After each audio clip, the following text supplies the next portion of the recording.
노무 관련된 교육도 워낙 이제 범위가 아주 넓지 않습니까? 그러니까 여러분들이 정말 궁금해하는 내용들도 있을 건데 지금 어떤 것을 해야 될지 다 포괄적으로 하기는 어렵고 그 방문 요양기관에서 조금 이제 쟁점이 된다거나 또 이슈가 된다거나 또는 기본적으로 좀 알아들은 이제 그런 것 위주로 몇 가지만 이제 한 시간에서 한 시간 한 20분 정도 할 수 있는 내용들을 이제 간추려서 보도록 하겠습니다. 우선 이제 근로계약인데요. 근로계약 및 소정근로시간. 자, 근로계약이라고 하는 거 이거 안 하는 곳은 없을 겁니다. 그리고 표준 근로계약서를 세팅한다는 것도 다 알고 계실 거예요. 여기 보시면 이제 뭐 기간에 정함이 없는 경우 또 기간에 정함이 있는 경우 그래서 이 두 종류가 있잖아요. 탈락 한 장짜리지만 대부분의 기관들에서는 이대로 쓰는 것도 있지만 이것을 조금 더 풀어서 좀 자세하게 추가해서 쓰는 곳이 많은 것으로 알고 있어요. 그건 괜찮습니다. 그러니까 이 내용에서 추가되는 것까지는 괜찮은데 여기 있는 내용들이죠. 여기 있는 내용들 절대로 생각하시면 안 돼요. 삭제하면 안 됩니다. 그리고 또 하나가 이제 기간에 정함이 없는 경우 보시면 근로 개시일이 몇 년 몇 월 며칠부터 하고 끝나죠. 끝나는 시간이 없잖아요. 자, 그래서 이 계약서는 주로 정규직, 그러니까 뭐 센터장님들 그리고 이제 뭐 사회복지사도 뭐 1년 계약직일 수도 있지만 보통 이제 뭐 그냥 이렇게 써도 될 것 같고요. 대부분의 이제 요양보호사나 간호조무사는 이걸 쓸 겁니다. 예, 기간이 정해져 있죠. 예. 근데 또 이걸 또 아셔야 되는 게 뭐냐면 보통 1년 단위로 계약을 하잖아요. 1년 단위로. 그렇게 해서 이제 2년 됐어요. 2년 되고 이제 3년째 되는 날 다시 또 근로계약을 하려고 하다 보면은 이제 그 근로기준법에 따라서 무기계약직이 돼버립니다. 무기계약직. 그러니까 직말해서 이제 연차를 인정해 줘야 됩니다. 그 말은 뭐냐면 연차 휴가, 연차 유급 휴가 이것을 계산해서 줘야 되고 휴가를 못 주면 수당을 줄 때 이것을 염두에 두시고 경력에 맞게끔 연차에 맞게끔 수당을 주셔야 돼요. 원칙적으로는 연차 수당 좀 더 다시 한번 말씀드리겠습니다. 자, 그 다음에 그리고 이제 소정 근로시간 이제 이게 이제 정말 중요하고 정말 이것 때문에 많은 문제가 발생이 되는데요. 소정 근로시간이라고 하는 것은 쉽게 말해서 그 센터와 또 종사자 간에 이렇게 일하기로 약속을 한 시간을 말합니다. 근로시간. 여기 나와 있는 것처럼 근로자와 사용자 사이에 정한 근로시간입니다. 약속한 시간이죠. 이게 아주 중요합니다. 그리고 법정 근로시간은 또 다른 개념인데 이것은 나라에서 정한 근로시간. 그래서 하루 8시간, 한 주면은 40시간. 여기 나왔죠? 8시간, 한 주면 최대 40시간. 그러니까 법정 근로시간이 대부분의 직장에서는 소정 근로시간이 됩니다. 그 똑같은 개념이에요. 그러나 방문 요양기간은 법정 근로시간이 소정 근로시간과 같지 않죠. 대부분. 다른 법정 근로시간보다 좀 부족하죠. 대부분 그렇습니다. 그렇기 때문에 방문 서비스 기관에서 소정 근로시간을 몇 시간으로 하느냐 이게 너무너무 중요합니다. 예. 이것 때문에 연장 근로라든가 또는 뭐 여러분들 그 급여 계산할 때 다 이걸 기준으로 하는 거거든요. 그래서 월 소정 근로시간 하면은 자, 상식적으로 좀 알아두실 필요가 있는데요. 일반 직장인들 보통 이러죠. 8시간 주 이렇게 하다 보면 주 휴일이 있습니다. 보통 일요일이죠. 그러면 일주일은 7일이지만 실제로는 6일로 계산합니다. 6일로. 그래서 8시간 8호 40시간에다가 주 휴일 8시간을 합해야 돼요. 그러면 한 주면 48시간이죠. 48시간. 여기까지 이해되시죠? 예? 자, 근데 이제 사회복지사나 이제 뭐 그런 경우에는 이 시간이 맞겠지만 또 요양보호사들 같은 경우에는 이대로 그 근무를 하지 않죠. 그래서 하루 7시간, 주 35시간 근무를 하게 되면 35시간에다가 7시간을 추가해서 42시간이 됩니다. 만약에 또 하루에 5시간씩 근무한다. 그러면 주 25시간에다가 5시간, 그래서 30시간이 이제 소정 근로 시간이 되는 것입니다. 이해가 되시죠? 그런데 또 중요한 게 뭐냐면 한 달에 한 달이면 몇 주일까요? 보통 우리가 4주 이렇게 알고 있지만 아닙니다. 틀렸습니다. 4주가 아니라 4.345주입니다. 왜냐 365일을 12개월로 나누고 이것을 7일로 나누면 4.345주가 됩니다. 그러니까 여러분들 항상 한 달에 4주가 아니라 4.345주 이렇게 딱 외우셔야 돼요. 이거는 여러분들이 기본적으로 알고 계셔야 내용이라고 볼 수 있겠습니다. 그러면 볼게요. 법정 근로시간에 따라서 근무를 하는 일반 직장인들은 그러면 한 달이면 몇 시간이 되느냐. 이것도 정말 중요하거든요. 48시간, 48시간 되죠. 여기 나왔잖아요. 48시간. 에다가 4.345주를 곱하면은 약 209시간이 됩니다. 209시간 약간 모자랍니다. 그래서 우리가 이제 2025년도 최저 시급이 만 30원이죠. 이것을 월급으로 환산하면 얼마냐? 그러면 206만 얼마가 될 겁니다. 아마. 그렇게 나온 이유가 209시간으로 계산했기 때문에. 그러니까 만 30원 곱하기 209시간 하면은 아마 206만 원 정도 나올 겁니다. 아마. 예. 그렇게 계산하는 것입니다. 자, 그리고 이건 뭐 아까 설명해서 넘어가기로 하고요. 자, 그럼 이제 근로계약서에 반드시 들어가야 될 내용들이 있어요. 이게 안 들어가 있으면 문제가 돼요. 근데 제가 이제 가끔 요양보호사분들이 전화가 오거든요. 자기 근로계약서에는 이런 내용이 없대요. 아니 그럴 리가 없는데 한번 좀 캐치해서 보내주라. 진짜 없는 거예요. 임금을 두루뭉실하게 이렇게 줄하겠다. 소정근로시간도 두루뭉실하게 뭐 이렇게 계약에 따라서 하겠다. 이렇게 하시면 안 돼요. 정확하게 임금 숫자로 적으셔야 돼요. 소정근로시간도 숫자로 정확하게 하셔야 돼요. 만약에 이런 것들을 제대로 안 하시면은 제재를 받습니다. 나중에 문제가 돼요. 이것 때문에 근로자 기간제 및 단시간 근로자 보호 등에 관한 법률에서도 똑같은 내용이 나와 있는데 이제 이것을 안 지키면 이렇게 나옵니다. 근로조건에 위반해서 벌칙해가지고 500만 원 이하의 벌금에 처한다. 라고 나왔습니다. 그러니까 이게 별거 아니라고 생각할 수도 있는데 아니에요. 이게 누군가가 이걸 걸면은 이거는 벌금을 물어야 되는 상황입니다. 그래서 여러분들 근로계약서 작성하실 때 다시 한번 앞으로 좀 넘어갈게요. 근로계약서 작성하실 때 양식 자체가 표준근로계약서 양식 자체가 어떻게 되어 있습니까? 좀 앞으로 갈게요. 이렇게 돼 있잖아요. 예? 소정근로시간 몇 시부터 몇 시까지, 예? 휴게시간 몇 시부터 몇 시까지, 또 근무일 매주 며칠, 임금 얼마, 몇 원, 상위금 몇 원 적게 돼 있잖아요. 근데 이것을 안 적고 그냥 숫자는 적지 않고 두루뭉실하게 이렇게 뭐 계약에 따라서 이렇게 주겠다. 그러면 누가 걸면 벌금 500만 원이 되는 겁니다.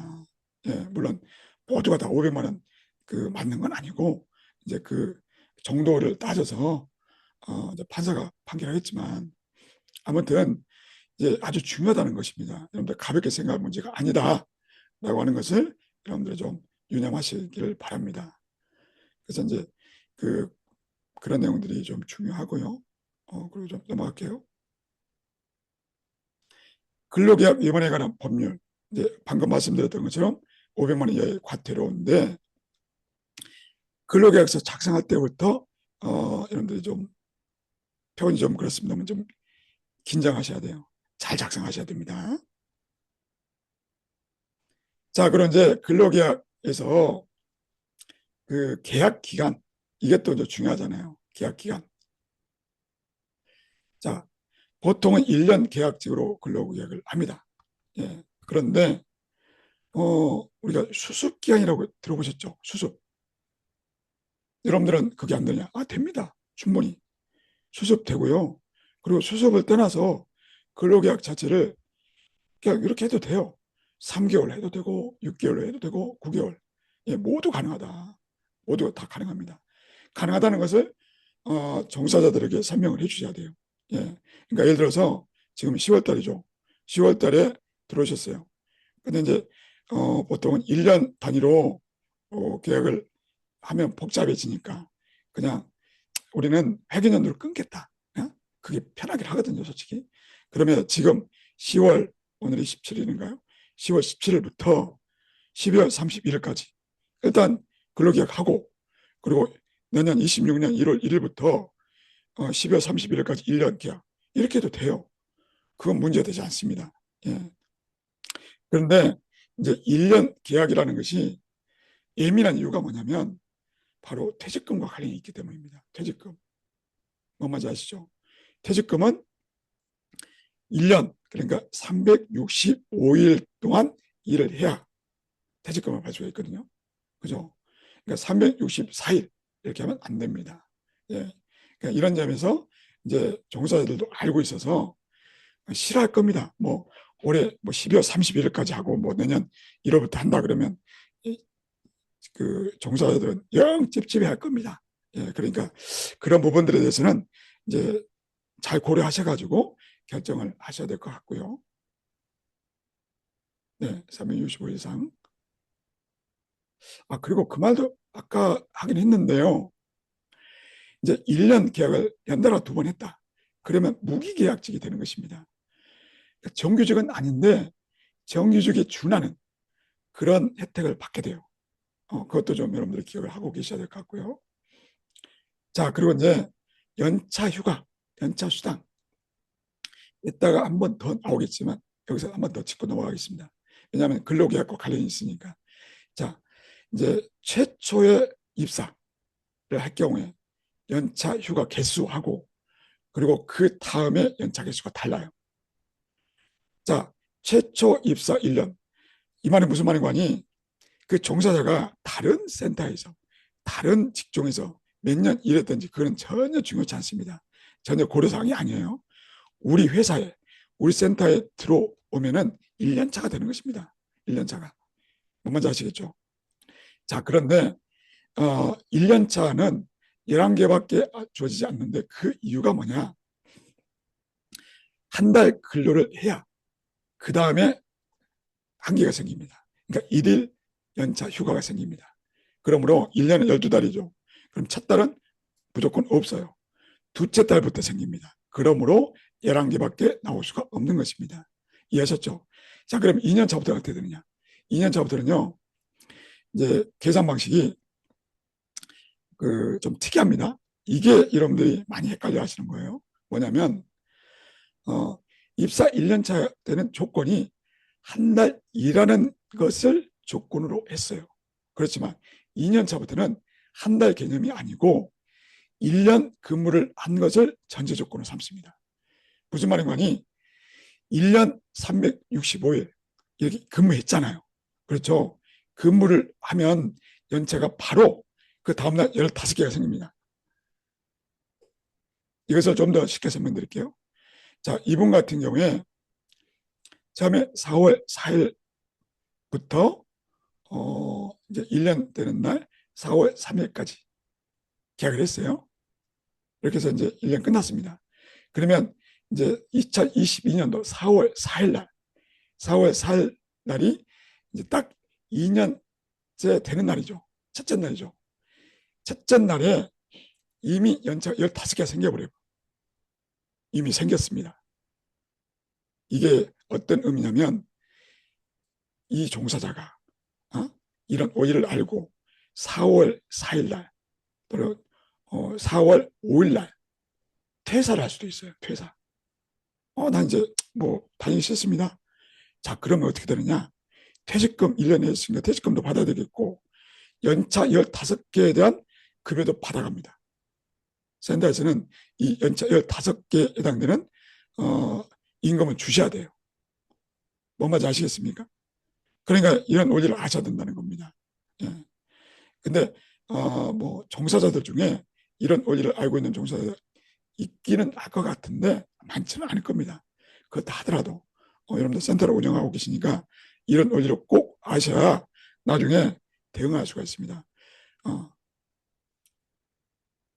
아이고, 예. 자, 이건 이제 제가 다 설명드렸던 내용이고요. 그러니까 퇴사를 하게 되면 만약에 연차 11개를 전혀 안 썼다. 뭐 그러면 26개가 되는 상황이 되는 것입니다. 이런 경우는 거의 없지만. 예. 자, 그 다음에 이제 연차 수당에 대해서는 다음에 설명드리려 하고요. 단시간 근로자, 초단시간 근로자에 대한 개념을 여러분들 아셔야 돼요. 이제 왜냐하면 그 가족 요양 하시는 분들이 있잖아요. 그분들은 무조건 초단시간 근로자이고 초단시간 근로자이면은 많은 혜택에서 빠집니다. 예. 연차 휴가는 당연히 빠지고 주휴수당도 없어요. 그리고 또 뭡니까 뭐 퇴직금도 없고 아무튼 뭐 수당이란 수당은 거의 못 받습니다. 가족 요양 하시는 분들은. 근데 이제 일반 방문 요양 하시는 분들이나 또는 이제 뭐 방문 간호 쪽에서 이제 방문 간호조무사라든가 이분들 같은 경우에는 이제 초단시간 근로자는 아닐 수 있거든요. 그렇기 때문에 이 개념을 아셔야 돼요. 자, 우선 이건 그냥 넘어갑시다. 이건 그냥 넘어가고 좀 정확한 개념이 아니라서 단시간 근로자에 대해서 근로기준법에서는 이렇게 말하고 있습니다. 통상 근로자의 일주 동안의 소정 근로시간을 비해 짧은 근로자. 쉽게 말해서 그 직장에서 같은 일을 하고 있는 근로자들이 있다고 보겠습니다. 근데 어떤 사람은 좀 길게 일을 해요. 근데 어떤 사람은 좀 짧게 근무해요. 그러면 길게 일하는 사람은 통상 근로자고요. 그보다 적게 일하는 근로자는 단시간 근로자입니다. 일단은 이해가 되시죠? 예, 일단 이해가 되실 겁니다. 그렇기 때문에 단시간 근로자인지 아닌지를 알려면 똑같은 일을 하고 있는 근로자 중에 좀 더 많은 시간 일하고 있는 사람이 반드시 있어야 돼요. 통상 근로자가 있어야 돼요. 근데 이제 방문 요양이든 방문 간호든 이게 진짜 애매하거든요. 왜냐하면 방문 요양보호사 중에서 예를 들어 보겠습니다. 일주에 그러니까 하루에 4시간씩 4시간 한다고 칩시다. 그러면 6, 4, 24. 한 주에 24시간 근무하는 요양보호사 있다고 칩시다. 근데 이제 보면은 대부분 하루에 3시간씩 하니까 하루에 15시간 근무하는 요양보호사들이 제일 많을 거 아닙니까? 그러면 24시간 일하는 요양보호사는 통상 근로자가 되고요. 그보다 적게 일하는 사람들은 요양보호사는 다 단시간 근로자입니다. 이해하셨죠? 그렇게 있다는 보시면 됩니다. 여기 나왔죠? 통상 근로자. 가장 긴 근로자. 그래서 이제 이건 이제 제가 방금 예를 들어 설명드렸으니까요.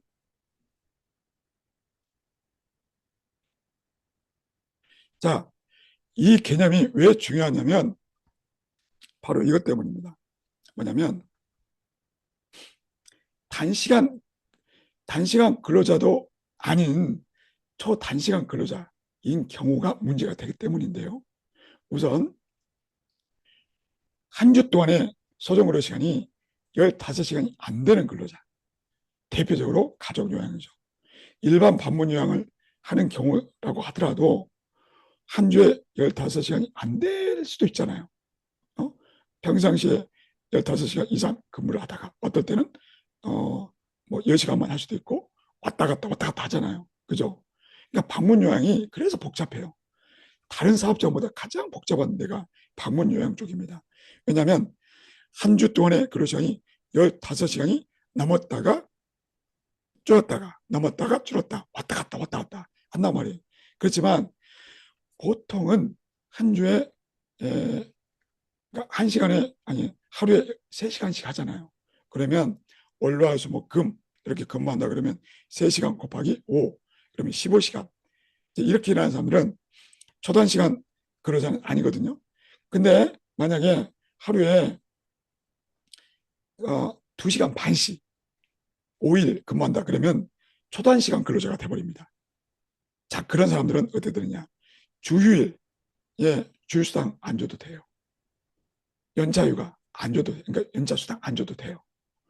그러니까 이 제도를 조금 좀 악용을 한다면, 악용이라는 표현이 좀 그렇습니다만은, 만약에 이제 그 가족 요양은 아니고 일반 방문 요양하는 이제 요양보호사 분들과 이제 계약을 한다 할 때 그 뭐 주휴수당 또 연차수당 또 기타 무슨 뭐 휴일수당 연장근로수당 이런 거 다 주기 싫다. 그러면 진짜 간단한 방법은요. 3시간씩 일을 시키지 마세요. 그냥 하루에 2.5일씩 아니 2.5시간씩 그렇게 시키세요. 그러면 한 주 동안에 근로 시간 몇 시간 되죠? 월화수목금 그러면 2.5시간씩 하면은 몇 시간이죠? 예, 갑자기 생각 아무튼 15시간이 안 됩니다. 15시간이 안 돼요. 그렇게 되면은 진짜 최저시급 만 30원만 갖고 그것만 주면 돼요. 그것만. 예? 그러면 사회보험 부담금도 그 부담이 없고 퇴직 적립금 적립도 하지 않아도 되고 센터 입장에선 이득이 많습니다. 이득이 많아요. 그러니까 굳이 이 제도를 악용을 한다면 그러니까 여러분들이 이런 것들을 좀 그러니까 아는 것이 힘이다. 예. 근데 요양보호사나 간호조무사 입장에서 이런 이야기 들으면 기분이 엄청 나쁘겠죠. 예. 하여튼 그렇습니다. 이런 내용들 알고 계셔야 됩니다. 퇴직금도 마찬가지예요. 퇴직금도요. 한 주 동안에 15시간이 기준점이 됩니다. 15시간 미만이면 퇴직금 안 줘도 돼요. 예. 거의 모든 혜택이 제어되는 것이죠. 그러니까 15시간이 안 되는 사람들은 초단시간 근로자라고 하는데 국민연금도 뭐 해당이 없고 원칙적으로는 그리고 이제 건강보험 엄밀하게는 안 해도 되는데 근데 대부분 이제 건강보험하고 그 요양보험은 가입을 다 하고 계시더라고요. 근데 또 건강보험은 또 약간 더 복잡해요. 하여튼 결론적으로 말씀드리면 초단시간 근로자인 경우에 가족 요양이라든가 그런 분들은 그냥 건강보험하고 요양보험을 그냥 들어주세요. 예, 그리고 산재보험은 무조건 해야 됩니다. 이거는 어떤 경우라도 일용직 근로자도 산재보험을 해줘야 되니까. 예. 그리고 이제 국민연금에 대해서 국민연금은 만 60세 이상은 이제 대상이 아니죠. 그리고 초단시간 근로자도 대상이 아닙니다. 예. 저도 그냥 가다 넘어갈게요. 60시간. 그러니까 한 달로 치면 60시간입니다. 한 주로 따지면 15시간이지만 한 달로 따지면 60시간. 예, 그렇게 이해하시면 되겠습니다. 그게 기준점이 된다. 건강보험도 마찬가지. 건강보험도 한 주 15시간, 한 달 60시간이 기준점이 된다. 이렇게 나왔죠. 고용보험도 마찬가지. 예, 고용보험도 마찬가지입니다. 다만 이제 산재보험은 무조건 들어야 됩니다. 무조건. 예, 그리고 이제 보험료가 또 그렇게 비싸지도 않고 무조건 들으셔야 된다고 보시면 되겠습니다. 자, 그래서 이제 주휴수당, 연차수당, 포괄시급을 지금 설명을 드릴 건데요. 제가 잘못 이해했네요. 206만 원이 아니라 209만 원이 넘네요. 상당히 높아져. 근데 올해 기준입니다. 2025년. 26년 되면 이제 또 오르겠죠. 오르겠죠. 최저임금이 아마 만 300 얼마로 380원인가 이렇게 올랐던 것 같아요. 26년 되면. 그래서 이것을 월급으로 환산하면 이만큼이 되는데 왜 그러느냐? 월 209시간이 기준이 되기 때문이다. 그러니까 만 30원 곱하기 209시간을 곱하면 요만큼이 나옵니다. 요만큼이. 이해하셨죠? 예. 1주 동안의 소정근로시간이 15시간 미만인 근로자는 55조와 60조를 적용하지 않는다고 했잖아요. 예? 근로기준법에. 그리고 유급휴일을 그러니까 바로 55조가 뭐냐면 이거예요. 유급휴일을 보장해야 된다. 이게 바로 주휴일입니다. 그러므로 한 주에 15시간이 안 되는 요양보호사나 이제 간호조무사들 같은 경우에는 쉽게 말해서 주휴일이 없어요. 그 말은 뭐냐면 주휴수당을 줄 필요가 없다. 이해하셨죠? 자, 그럼 이제 이번에 이제 60조. 60조는 뭔지 보겠습니다. 60조는 연차 유급 휴가에 대한 이야기입니다. 그러니까 60조는 연차 유급 휴가인데 15시간이 안 되는 사람들은 연차 유급 휴가를 줄 필요가 없다. 그 말은 연차 수당을 주지 않아도 된다라는 이야기입니다. 이해되셨나요? 그러므로 한 주에 15시간이 안 되는 방문 요양보호사, 그런 분들은 이제 대표적으로 가족 요양이 되겠죠. 라든가 이제 뭐 하루에 2점, 그러니까 2시간 반씩 이렇게 근무하는 요양보호사들은 그냥 최저시급 요것만 주면 된다. 요거 뭐죠? 요거 만 30원, 만 30원을 계산하시면 되고, 굳이 뭐 주휴수당 얼마, 뭐 연차수당 얼마 해가지고 12,613원 이렇게 안 줘도 된다. 이해하셨죠? 그래서 이 근로시간이 중요합니다. 근로시간이 아주 중요하다. 예, 여러분들 꼭 기억하십시오.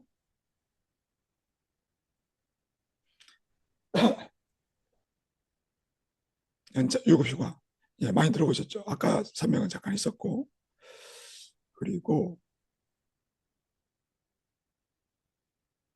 그래서 초단시간 근로자는 이제 이런 혜택이 없다. 다시 한번 이제 강조해서 말씀드리는 겁니다. 자, 다시 한번 이제 연차 유급휴가에 대해서 한 번만 더 설명을 드리겠습니다. 왜냐하면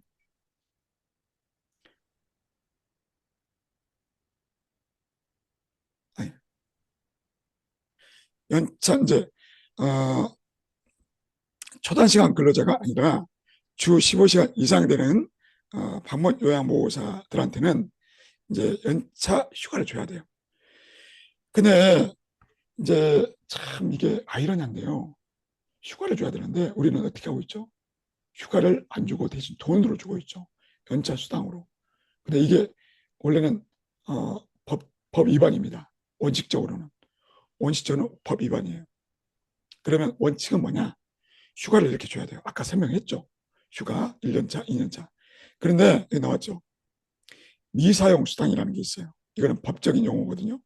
뭐냐면 이제 입사 1년차인 요양보호사가 1년 동안 11일에 연차 휴가를 가야 되는데 개인 사정으로 못 가면 어쩔 수 없고, 그런데 센터에서 또는 이제 수급자 쪽에서 계속 요청을 해서 휴가를 못 갔다.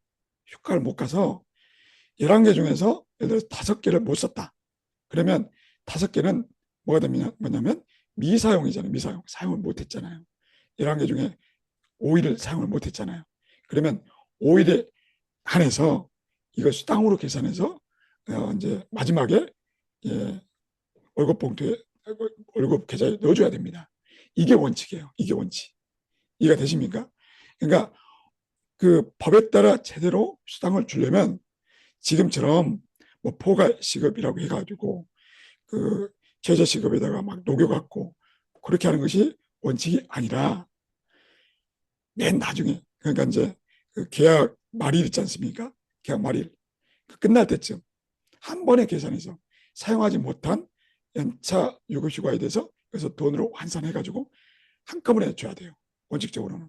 그러니까 이번 같은 경우에는 2023년 4월 3일이 계약 만료일이죠. 그렇죠. 그러니까 이때, 그러니까 아마도 이제 뭐 4월 달 이때 예, 한꺼번에 15일치 이것을 계산해가지고 주는 게 정상입니다. 이해되셨나요? 근데 지금 왜 이렇게 우리는 안 하고 있느냐? 못 하고 있는 이유가 있죠. 뭐냐면 만약에 요양보호사가 매일 나가던 요양보호사가 갑자기 안 나타나. 그러면 수급자 어르신들이 이상하다. 저 센터 이상한데? 그러면서 에라 모르겠다. 다른 센터로 옮겨야 되겠다. 이 생각을 한단 말이에요. 그럼 센터 입장에서는 수급자를 뺏기게 되는데 예, 그대로 두고 볼 수는 없잖아요. 그러니까 연차 유급휴가를 쓰지 못하게 합니다. 쓸 수가 없어요. 쓸 수가 없습니다. 그러니까 요양보호사 입장에서는 휴가를 못 가는 거죠. 못 가다 보니 어쩔 수 없이 그냥 뭡니까? 그러면 못 갔으면 제가 말씀드렸던 것처럼 마지막 날 계산해서 한꺼번에 주면 좋잖아요. 그죠? 그러면 어떤 법적으로 문제가 되지 않으니까. 그런데 뭐가 있냐면 저도 그 원인을 모르겠지만 어떤 센터에서 먼저 이걸 해버린 거예요. 연차 수당을 그 매번 월급에다 녹여서 줘버린 거예요. 미리서. 그러다 보니까 그게 마치 정석인 것처럼 삽시간에 퍼진 겁니다. 그게 마치 정석인 것처럼 쫙 퍼진 거예요. 전국적으로. 다들 그렇게 하고 있는 겁니다. 그러니까 우리 센터만 그렇게 안 하고 마지막에 주기가 어려운 거예요. 이해가 되십니까? 마지막에 줘도 돼요. 법적으로 문제 안 돼요. 근데 요양보호사들이 이상하게 생각하는 거예요. 우리 센터 월급이 너무 적다. 뭐 이렇게 나온다는 것입니다. 이해를 못하니까. 뭔지 아셨죠? 네, 그래서 그냥 그 좀 법의 기준과 맞지 않지만 미리 그냥 연차 수당을 녹여서 주고 있다. 그렇게 이해하시면 되겠습니다. 그리고요, 15시간이 중요하다고 했지 않습니까? 근데 이것도 이제 여러분들이 특히 요양보호사 선생님들한테 잘 진짜 설명하기 힘들 건데, 그래도 하셔야 돼요. 뭐냐면, 어떤 달은 16시간, 17시간, 15시간 넘었죠? 문제 안 돼요. 근데 어떤 달은 15시간이 안 될 수도 있잖아요. 이렇게 모자란 달 있지 않습니까? 자, 이런 달은 다 빼야 돼요. 다 빼야 됩니다. 이런 달은 은밀한 의미로 이제 다 빼서 계산해야 돼요. 즉 말해서 여기 3주, 4주, 9주, 10주는 주휴수당, 그 다음에 연차수당 안 줘도 돼요. 그렇지만 계산이 복잡해요. 계산이. 너무 복잡할 겁니다. 예? 아마 여러분들이 머리가 아주 쥐가 나실 거예요. 그래서 에라 모르겠다 그냥 주죠. 예. 근데 원칙은 빼도 된다. 일단 알고 계셔야 됩니다. 예. 자, 그 다음에 넘어가겠습니다. 연차수당에 대해서 이제 설명을 드렸고요. 이제 말씀을 드렸습니다. 자, 이제 이런 경우도 있을 수 있겠죠. 이제 계속 근무를 하다가 요양보호사 개인 사정이 아니라 수급자 사정, 뭐 그런 경우 있지 않습니까? 수급자 입원 또는 사망, 뭐 이런 경우 있지 않습니까? 그래서 넉 달을 일을 못했어요. 자, 그럼 이런 경우는 어떻게 되느냐? 이제 제가 이렇게 써놨죠. 12월부터 3월까지 4개월간 근로활동을 아직 못했으므로 4일의 유급휴가를 받을 수 없으며 7월 6일이 아닌 7월 7일까지 일을 했더라도 2년차에 받을 수 있는 15일분의 연차수당도 받을 수 없다. 이게 이제 좀 요양보호사 입장에서는 좀 그렇지만 어쨌거나 일을 안 했기 때문에 안 했기 때문에 연차 수당 또 연차 유급휴가로부터 적용돼야 된다. 그렇게 이해하시면 되겠습니다. 자, 방금 그 내용을 그리고 이제 또 하나가 연차 유급휴가의 사용 촉진. 사실 이것은 이제 방문 요양보호사들은 별로 해당이 안 될 것 같아요. 왜냐하면 이미 이제 수당으로 이미 다 녹여서 주고 있으니까 뭐 추가적으로 휴가를 뭐 줄 필요가 없잖아요. 근데 이제 사회복지사, 여러분들이 그 센터에 속한 사회복지사나 그리고 또 뭐 간호조무사나 이제 뭐 사무직 직원 같은 경우 법정 근로시간으로 일하는 그런 사람들 같은 경우에는 연차를 빨리 쓰라고 촉진을 해야 돼요. 빨리 쓰라고. 예? 좀 재촉을 해야 됩니다. 언제까지 해야 되냐면 매년 6월까지 하셔야 돼요. 6월까지. 6월까지 재촉하면서 뭐라고 이야기 되냐면 앞으로 연차 휴가를 언제 쓸 것인지 계획서를 제출해라. 종이로. 그렇게 해야 됩니다. 근데 만약에 그렇게 안 했다. 그러면 그냥 센터에서 알아서 휴가일을 지정해 줘 버려요. 너 이날 휴가 가. 지정해서 휴가일을 정해줬는데 사회복지사나 사무원이 안 갔어. 그러면 그 이제 무효가 돼 버립니다. 무효가. 이해가 되셨습니까? 이제 그런 원리가 바로 연차 유급휴가의 사용 촉진입니다. 그래서 이렇게 나왔죠. 6월 달까지는 이렇게 촉진을 하고 사용 계획을 제출해야 돼요. 그래서 이제 만약에 제출을 안 했다. 그러면 사원자 측에서 통보를 해버립니다. 너 언제 휴가 가. 근데 그러면 안 갔다. 그러면 소멸, 사라져버린다. 이해하셨죠? 예.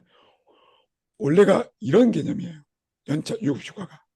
그런데 지금 방문 요양기관에서는 제대로 이렇게 못 하잖아요. 그러다 보니 그냥 수당으로 주고 있다. 이제 그렇게 일단은 알고 계시면 될 것 같습니다. 네, 설명드렸고요. 그럼 이제 주휴수당을 어떻게 계산하느냐? 솔직히 이거는 별로 계산을 굳이 안 해도 될 것 같아요. 왜냐하면 다 똑같으니까. 예.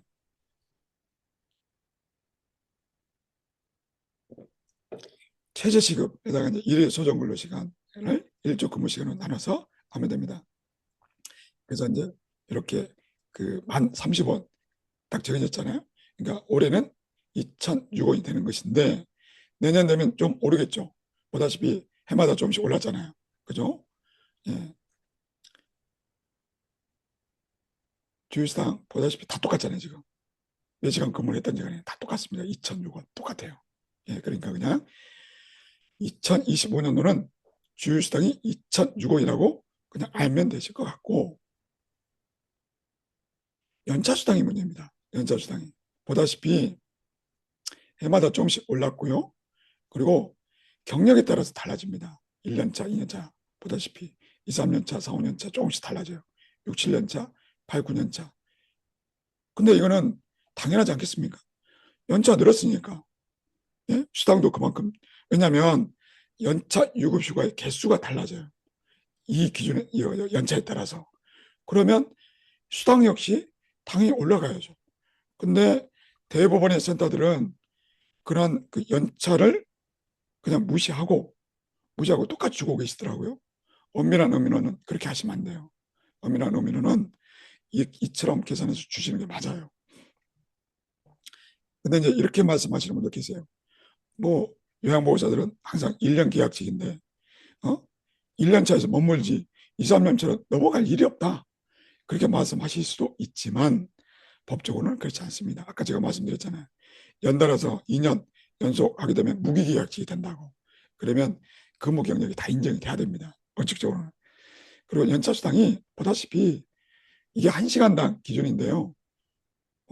물론 1시간당 기준에서는 차이가 많지는 않지만 이제 전체로 계산하면 좀 액수가 좀 대수는 있어요.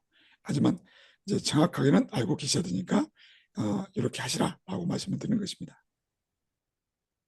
계산식이 이렇게 나왔습니다. 지금 계산식을 다 설명드릴 시간은 없을 것 같고요. 참고하시면 될 것 같습니다. 여러분들 이제 이 그 자료를 2주 동안에는 아마 이제 제공할 건데 이렇게 캡처를 딱 해놓으시고 필요할 때 한번 계산해 보시면 좋을 것 같습니다. 그래서 제가 이제 계산을 해봤더니 이렇게 나오더라고요. 1년 차. 1시간, 2시간,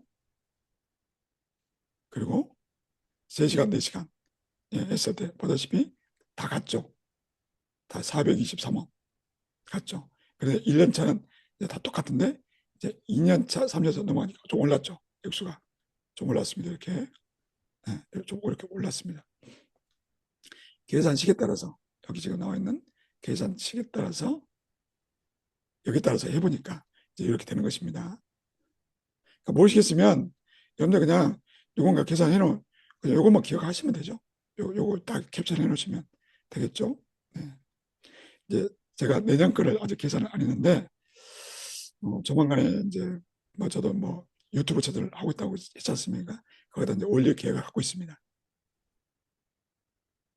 자, 그 다음에 넘어가겠습니다. 자, 그래서 이제 2025년도는 이렇게 포괄시급, 기본시급, 주휴수당, 연차수당 다 합했더니 이렇게 됩니다. 자, 이제 문제가 되고 있는 이제 휴일수당, 휴일 근로수당. 자, 사실 이걸 말씀드리기 전에 여러분들한테 좀 높아지면서 말씀을 드리겠습니다. 이거는요, 방문 요양기관들 입장에서는 들으면 기분 나쁘실 거예요.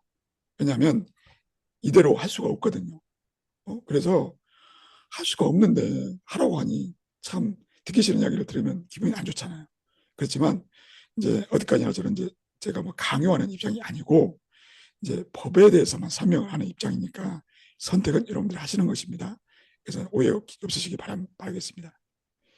자, 일단요, 이제 휴일이 뭔지를 알아야 되는데요. 그냥 쉽게 생각하십시오. 달력 보시면 빨간 날입니다. 빨간 날.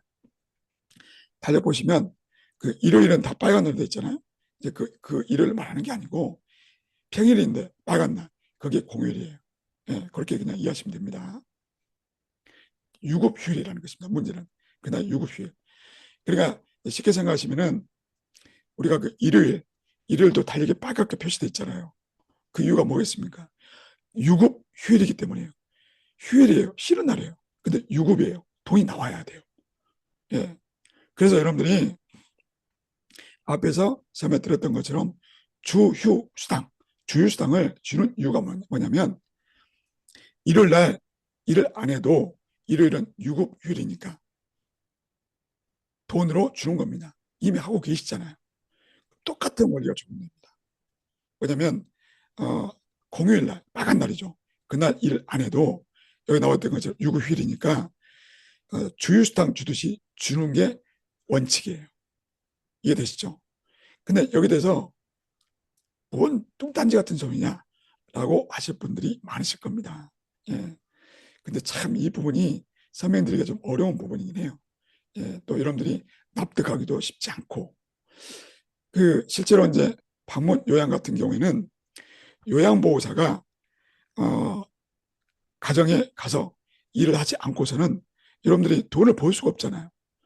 아니, 돈이 안 들어왔는데 어떻게 센터에서 요양보호사한테는 돈을 주냐 이거죠. 그러니까 상식적으로 안 맞다라고 생각할 수 있어요. 맞습니다. 상식적으로는 맞지 않아요. 그러나 법은 그렇게 돼 있지 않고 그런 경우로 하더라도 유급휴일이니까 원칙은 수당을 주는 것이 원칙이다라고 돼 있다라고 하는 것입니다. 자, 이제 그런 내용들을 좀 나온 지금 시간이 많이 지나가지고 제가 좀 자세히 지금 설명을 드릴 수가 없을 것 같고요. 예. 그러니까 이제 바로 이런 원리죠. 한번 보겠습니다. 뭐냐면 휴일날, 공휴일날, 빨간 날. 예를 들어 볼게요. 이번 그 추석 때 일을 했다. 그러면 이렇게 하루치 임금이 일단 100%가 적용됩니다. 무슨 말이냐니 일을 안 해도 원래는 그날은 돈이 나와야 돼요. 아까 말씀드렸죠. 유급 휴일이라고 했지 않습니까? 휴일에 일을 하지 않아도 받게 되는 돈. 그게 100%입니다. 그런데 나와서 일을 했어요. 그럼 100%를 받아야 돼요. 또. 그리고 또 하나. 휴일날 일하면 휴일 근로수당이라서 50%가 더 붙습니다. 그래서 250%가 되는 거예요. 250%가. 그러면 이거를 이제 250%라고 했을 때 포괄 시급의 250%냐? 그게 아니고 최저 시급의 250%예요. 그러면 무슨 말이냐면 최저 시급이 만 30원이지 않습니까? 만 30원에 이제 2.5배. 예, 그러니까 만 30원 곱하기 2.5. 그러면 대략 한 2만 5천 원 얼마라든가 거의 뭐 2만 6천 원 가까이 되겠죠. 이 정도가 1시간 일한 것에 대한 임금이 되는 것입니다. 이해되시나요? 그러니까 요양보호사는 괜찮죠. 그러나 센터 입장에서는 완전 손해죠. 어떻게 해야 되겠습니까? 공휴일은요, 일시키지 마세요. 절대로. 일을 시키면 손해입니다. 센터가 손해예요. 뭔 말인지 아셨죠? 그래서 그 계약서에다가 근로계약서에다가 빨간 날은 일을 하지 않기로 한다라고 그렇게 써놓지 않습니까? 그러니까 계약서에 일을 하지 않기로 했으므로 요양보호사를 일을 보내지 않았어요. 일을 보내지 않았기 때문에 돈을 주지 않아도 된다라고 생각을 하신다는 것이죠. 근데 그 경우에도 하루치 임금을 주셔야 돼요. 원칙은. 이제 그 원리에 대해서 제가 이제 장황하게 설명드리기가 좀 어려워서 그냥 대법원에서 결론이 나왔다라는 정도만 좀 말씀을 드리고 이제 좀 마무리 지어야 될 것 같은데 뭐냐면 아이고 너무 지금 시간이 여러분들 좀 질문을 받아야 되기 때문에 네,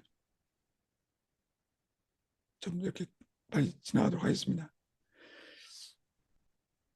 그 휴일날 일을 안 나가면 센터에서 굳이 월급을 주지 않아도 된다라고 주장하는 사람들이 있어요. 유튜브들 중에도 그런 사람들이 있더라고요. 저도 봤습니다. 근데 그분들이 그렇게 이제 주장하는 이유가 바로 요것 때문인데, 고용노동부에서 아주 헷갈리게 해석을 해놨어요. 이거 좀 보겠습니다. 근로 제공이 예정되어 있지 않은 날이 관공서 공휴일과 겹칠 경우 해당 일을 유급으로 처리해야 하는 것은 아니다. 자, 이걸 좀 풀어서 설명해 드릴게요. 뭐냐면, 일하기로 하지 않은 날, 공휴일과 겹치면 굳이 돈을 줄 필요 없다. 그 얘기입니다. 이해 되십니까? 다시 한번 설명해 드리겠습니다. 일하지 않기로 하는 날이 공휴일과 겹치면 휴일수당을 줄 필요가 없다. 이해되시죠? 자, 그러므로 이번 추석 같은 날, 아마도 여러분들이 일을 안 시켰을 것 같아요. 일을 안 시키면, 안 시켰으니까 그냥 돈을 안 줬을 겁니다. 예, 바로 고용노동부 이 행정 해석 때문에. 그렇죠? 근데 이것을 잘못 이해한 겁니다. 예, 이해한 겁니다. 뭐냐면, 여기 보시면 근로 제공이 예정되어 있지 않는 날, 이것을 대부분의 센터에서는 그, 그 근무표잖아요. 근무표로 잘못 이해하고 계세요. 근데 그러면 그게 아니고 근로계약으로 이해를 하셔야 됩니다. 근로계약으로. 예, 근로계약으로. 그러니까 근로계약상에, 예, 올해부터 금요일까지 일하기로 했잖아요. 제가 이제 서두에 말씀드렸듯이 소정 근로시간, 소정 근로일 말씀드렸죠. 그게 정말 중요하다고 말씀드렸죠. 소정 근로시간은 또는 소정 근로일이 월화수목금 그리고 3시간씩 이렇게 근로계약을 했잖아요. 했는데 다음 달이 보니까 추석이 너무 많아. 그러면 센터가 손해일 것 같아요. 그래서 추석에는 근무표에서 싹 빼버렸어요. 그러면 일하지 않는 날이 되느냐? 아니라는 겁니다. 일하지 않는 날이 아니에요. 그날은 원래 근로계약서상 일하기로 되어 있던 날입니다. 그러므로 근무표만 바꾼다고 되는 게 아니라는 겁니다. 예. 그래서 이 부분을 많이들 오해하시더라고요. 근데요, 제가 이렇게 주장을 해본들 제 말을 들으실 분은 안 계실 것 같아요. 왜냐하면 대부분의 센터에서 돈을 안 주고 있거든요. 아마 거의 99% 이상일 겁니다. 그런 상황에서 제가 막 이렇게 이야기한다고 해서 여러분들이 뭐 들으실 것 같지도 않고, 또 제 말을 들으면 손해잖아요. 여러분들이 솔직히 말씀드려서. 그러니까 이 역시도 어디까지나 제가 이제 그냥 선택사항이라고 말씀을 드릴 수밖에 없습니다. 저는 어디까지 이제 근로기준법을 해석해서 설명하는 입장이니까. 예. 그러니까 일하지 않기로 한 날이 뭐냐면요. 바로 요거예요. 요거. 주휴일입니다. 주휴일. 그리고 요양 같은 게 비번이에요. 비번. 이걸 말하는 것인데 방문 요양기관들이 이것을 조금 좀 과장되게 해석을 하고 있는 거라고 볼 수가 있습니다. 아무튼 그건 그렇고요. 넘어가겠습니다. 자, 이거 넘어가. 이제 대법원에서 판결을 난 거에 대한 설명인데 제가 방금 말씀드렸던 그런 내용들입니다. 예, 대법원에서도 근무표만 그렇게 바꾼다고 되는 게 아니다. 예, 그래서 그러니까 근무표를 그렇게 바꾸고 또 이제 근로계약서에다가 빨간 날은 일을 하지 않는다라고 그렇게 기재를 하는 의도가 뭐냐면 결국에는 그 요양보호사들이 보면 그 요양보호사들의 임금을 적게 주려고 하는 목적이 분명하잖아요. 그렇기 때문에 대법원에서는 인정을 안 해줬습니다. 예. 아무튼 참고하시기 바랍니다. 자, 그다음에 이제 연장근로수당인데요. 연장근로수당 역시도 이제 50% 이상으로 가산해 줘야 되는데, 이제 연장근로가 방문 요양은 있느냐? 예, 좀 이게 헷갈리실 거예요. 뭐냐면 일단 연장근로는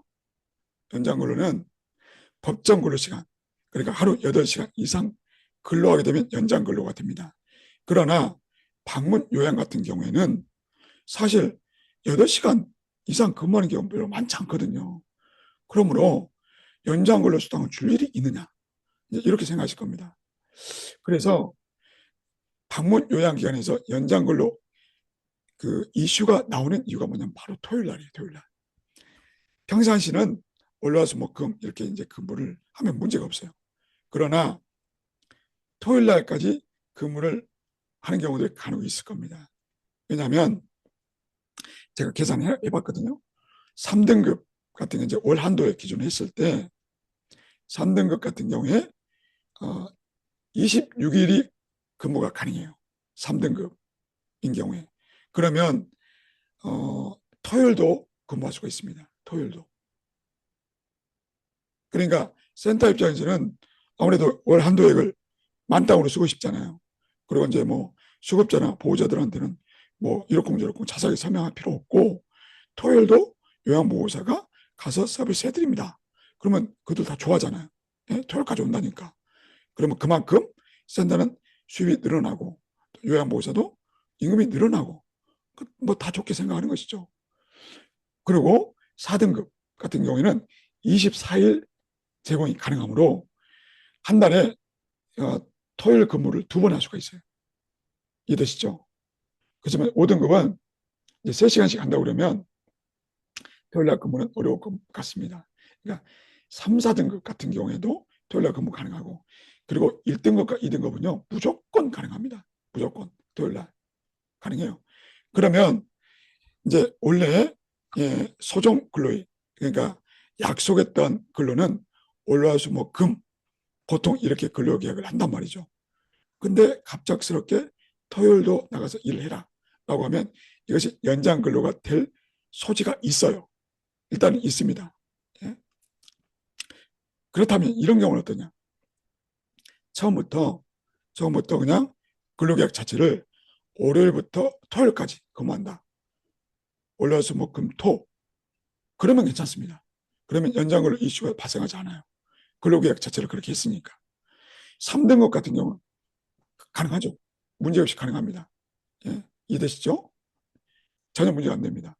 근데 근로계약은 월화수목금 이렇게 해놓고 갑자기 토요일도 일을 시킨다.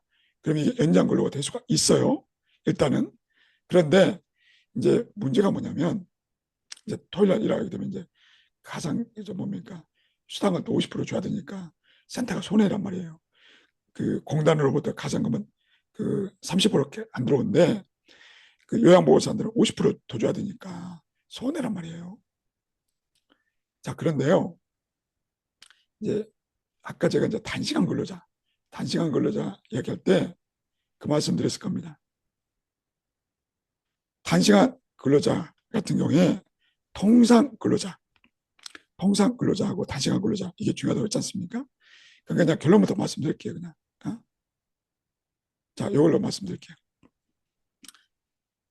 자, 이제 여러분들 센터에서 방문 요양보호사들이 있다고 그분들이 A와 B예요. 둘 다 방문 요양보호사입니다. 근데 A는 한 주에 30시간 일을 해요. 근데 B는 20시간 일을 해요. 그러면 이 중에서 A는 통상 근로자가 됩니다. 통상 근로자가. 그리고 B는 단시간 근로자가 돼요. 자, 그러면 이게 연장 근로가 무슨 관계 있느냐? 통상 근로자는 주 30시간 일한 통상 근로자는 당초 근로계약을 월화수목금 이렇게만 했는데 토요일 날 근무를 하잖아요. 그러면 연장 근로수당을 줄 필요가 전혀 없어요. 통상 근로자는 안 줘도 돼요. 그럼 단시간 근로자는 어떻게 되느냐? 단시간 근로자는 월화수목금으로 근로계약을 했는데 갑자기 토요일 날 일을 나간다. 그러면 연장 근로수당을 줘야 돼요. 줘야 됩니다. 예, 법에 따르면. 이해되십니까? 자, 자, 이걸 조금 연장하면 이제 이번에 ABC로 보겠습니다. ABC. 자, A라는 요양보호사는 주 20시간 일하고 B도 주 20시간 근로해요. 그리고 C는 주 15시간만 근로합니다. 그러면 근로시간 제일 많은 A와 B는 통상 근로자가 되기 때문에 토요일 날 근로를 하더라도 수당을 줄 필요가 없어요. 그런데 이 C는 줘야 됩니다. C는. 이해가 좀 안 되죠. 좀 머리가 아프실 겁니다. 예, 법이 그래요, 법이. 그러다 보니, 그러면 이제 진짜 결론. 그러면 토요일 날 일했을 때 연장 근로수당을 줘야 되냐, 말아야 되느냐. 이제 진짜 결론은 뭐냐면, 제 생각에는 안 줘도 될 것 같아요. 일단 지금 상황에서는. 왜냐하면요, 이 근로기준법이라는 것이 이 방문 요양기간에 맞춰서 만든 법이 아니란 말이에요. 그러다 보니까 안 맞아요. 도저히. 예, 방문 요양기간은 너무 특수해가지고 도대체 예, 근로기준법이라든가 뭐 기간제법이라든가 뭐 이렇게 이 맞추기가 너무 어렵고 해석의 여지가 있어요. 해석을 이렇게 할 수도 있고 저렇게 할 수도 있고 그렇다면 이제 결론은 뭐냐면 대법원에서 결정을 해줘야 돼요. 결정을. 그런데 이 토요일 연장근로에 대해서는 아직까지는 대법원에서 결정을 안 해줬어요. 대법원 판례가 없습니다. 아까 그 휴일수당에 대해서는 대법원 판례가 있어요. 휴일수당, 유급수당을 줘야 된다는 거. 근데 연장근로수당에 대해서는 대법원에서 그 판결을 내린 사항이 없어요. 그러니까 제 생각에는 굳이 토요일 날 연장근로수당을 아직까지는 줄 필요는 없다. 근데 뭐 결론이 뻔한데 그냥 결론만 이야기하지 뭐 어떻게 이렇게 복잡하게 설명했냐. 뭐 그렇게 말씀하신 분도 계시겠지만 그래도 오늘 교육이 너무 교육이니까 예? 그래도 이제 좀 복잡하고 어렵더라도 한 번쯤은 좀 들어보실 필요가 있잖아요. 계속 쭉 설명을 드린 겁니다. 예, 이해하시죠? 예. 자, 그다음에 퇴직연금. 요게 마지막인가? 예. 좀, 좀 길더라도 이해해 주십시오. 자, 이것도 간단합니다. 이건 다 알잖아요. 예, 31분 이상의 평균 임금을 줘야 된다는 거. 예, 다 아실 거고. 그리고 15시간 미만인 사람들은 퇴직금 대상이 아니다. 아까도 말씀드렸다시피 뭐 가족 요양 해당이 없습니다. 퇴직금은 퇴직한 날로부터 14일 이내에 줘야 됩니다. 이거 안 주면 안 돼요. 그리고 이제 좀 복잡한 게 뭐냐면 평균 임금인데요. 전체를 평균하는 게 아니에요. 뭐냐면 퇴사를 기점으로 3개월치입니다. 예, 보다시피 여기 지금 174만 원, 175, 110 이것의 평균, 이것을 주는 겁니다. 이해하시죠? 이해하셨죠? 네. 그 다음에 14일 이내 이것도 이제 말씀드렸고요. 그리고 이제 이런 경우 거의 없겠지만 실수로라도 예, 계약을 365일이 아닌 364일로 계약을 했고 그렇게밖에 일을 안 했다. 그러면 퇴직금 못 받게 되니까 근데 이렇게 악의적으로 이렇게까지 하지 마시기 바랍니다. 예, 그 다음에 15시간 이상 이게 중요하다라는 거 말씀드렸고요. 또 이제 이런 경우가 있을 겁니다. 15시간 이상을 일하기로 근로계약을 했어요. 맺었어요. 그런데 뭐 요양보호사 개인 사정이 있을 수도 있고 또는 수급자 사정일 수도 있고 그래서 15시간이 안 되는 기간이 이렇게 있을 수 있잖아요. 이렇게 1년 6개월, 10개월. 이런 경우는 어떻게 하느냐. 이걸 빼고 계산하시면 돼요. 빼고. 그러니까 15시간이 이렇게 중요합니다. 15시간 이상 근로한 걸 갖고서 계산해야 돼요. 그러니까 요양보호사는 무슨 소리냐. 나는 지금 여기서 지금 몇 년 일했는데 몇 년 일했습니까? 지금 거의 몇 년? 3년? 3년? 3년 정도 일했잖아요. 그러면 나는 3년치 퇴직금을 받아야 되는데 왜 3년치를 안 주냐라고 따질 수가 있다는 것입니다. 그럴 때 잘 계산해서 설명해 주셔야 되고 아마 요양보호사분들이 이거 잘 납득을 못 하실 가능성이 높아요. 그러니까 이 부분은 근로계약을 맺을 때보다는 평상시에 이제 뭐 직원 원래 회의라든가 그럴 때 좀 슬쩍 이야기를 좀 하시는 게 좋지 않겠나 싶은 생각이 듭니다. 아무튼 주 15시간이라는 게 너무너무 중요하다는 거 오늘 이제 아셨을 것 같아요. 그리고 이거는 뭐 휴직 기간도 포함된다는 것이긴 한데 뭐 별로 그렇게 방문 요양에 적용 안 될 것 같은데요. 근데 이제 이런 경우가 있을 겁니다.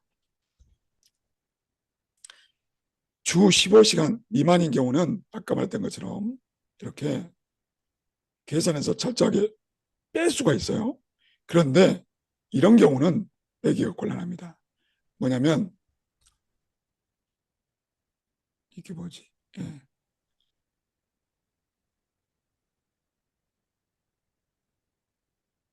그 내용이 안 나왔네요. 여기 안 나왔는데 뭐냐면 요양보호사 사정이 아니라 센터의 사정 그리고 수급자의 사정 때문에 일을 못해서 일을 못한 기간 있지 않습니까? 그런 기간은 계산에 넣어줘야 됩니다. 예. 그러니까 1년 계산 1년이 되냐 안 되냐 계산할 때는 그런 기간은 휴직 기간은 인정을 해줘야 돼요. 바로 이제 수급자가 없어서 몇 개월 방문서비스 제공할 수 없었던 기간도 근속 연수에 포함이 되기 때문에 그렇습니다. 이제 이런 거 좀 여러분들이 좀 주의를 하셔야 될 사항이죠. 네.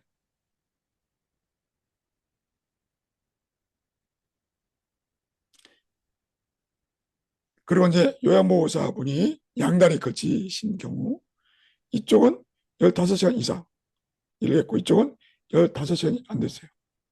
그러면 이쪽 기관에서는 받을 수 있고 요 B기관에서 못 받는 겁니다. 너무 상식이죠. 당연한 이야기죠. 그리고 또 이제 이게 또 좀 애매할 수 있는데요. 요양보호사분이 그 요양보호사로 근무를 했지만 방문 요양에서도 일하고 주요양보호에서도 일하고 이렇게 이제 근무를 할 수가 있단 말이에요. 방문 요양에서 8개월, 주요양에서 7개월 근무하다가 이제 그만뒀어요. 자, 그러면 각각 계산하면 1년이 안 되잖아요. 그럼 퇴직금을 안 줘도 될까요? 아닙니다. 이런 경우에는 동일 사업자이기 때문에 대표가 똑같기 때문에 이걸 합쳐서 계산해야 돼요. 합쳐서. 그러면 1년하고 3개월이죠. 그러니까 1년 3개월 다 일수 계산해서 계산 다 정확하게 하셔가지고 퇴직금은 정산해 주셔야 됩니다. 예. 15개월 퇴직금 발생되네요.